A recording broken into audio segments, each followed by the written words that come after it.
Ahmedabad bullet train project कब होगा पूरा? महाराष्ट्र सीएम देवेंद्र फडणवीस ने किया बड़ा ऐलान।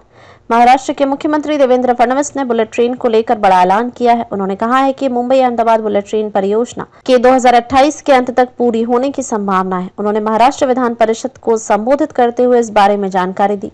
फडणवीस ने गुजरात में हो रही प्रगति पर खुशी जताई। साथ ही उन्होंने पिछली महाविकास आघाड़ी सरकार के दौरान हुई देरी की ओर भी इशारा किया। इस परियोजना का लक्ष्य भारत में तेज गति वाली रेल यात्रा को शुरू करना है। इस परियोजना पर मुंबई और अहमदाबाद के बीच यात्रा के समय को कम कर देगी। अहमदाबाद से मुंबई बस 2 घंटे में। महाराष्ट्र के मुख्यमंत्री देवेंद्र फडणवीस ने कहा कि जापान के सहयोग से बन रही 15 अरब डॉलर की लागत वाली मुंबई अहमदाबाद बुलेट ट्रेन का काम 2028 तक पूरा हो जाएगा।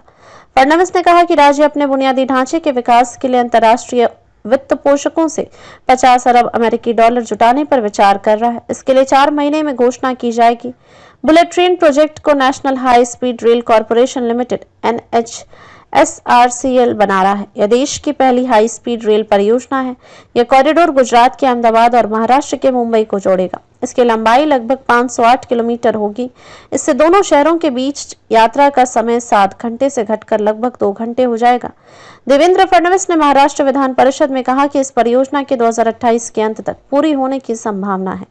फडणवीस ने महाविकास आघाड़ी सरकार की आलोचना की, कहा कि यह सरकार 2019 से 2022 तक सत्ता में थी। उन्होंने कहा कि इस सरकार ने कई महत्वपूर्ण मंजूरियां रोक दी, साथ ही महाराष्ट्र में भूमि अधिग्रहण की प्रक्रिया को भी धीमा कर दिया। उन्होंने आरोप लगाया कि इस वजह से लगभग 2.5 साल की देरी हुई। इससे परियोजना की लागत बढ़ गई क्योंकि महंगाई बढ़ गई और परियोजना के लिए गए लोन पर ब्याज भी बढ़ गया।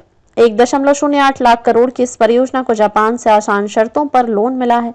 इसका मकसद पश्चिमी भारत में बुनियादी ढांचे और आर्थिक गतिविधियों को बढ़ावा देना है। गुजरात में निर्माण कार्य तेजी से चल रहा है। उम्मीद है कि 50 किलोमीटर का हिस्सा 2026 तक चालू हो जाएगा। इसके विपरीत महाराष्ट्र में काम हाल तक धीमा था। फडणवीस के अनुसार वर्तमान सरकार भूमि अधिग्रहण में तेजी लाई है। विरार और बोईसर जैसे महत्वपूर्ण स्थानों पर सिविल कार्य शुरू कर दिए गए हैं।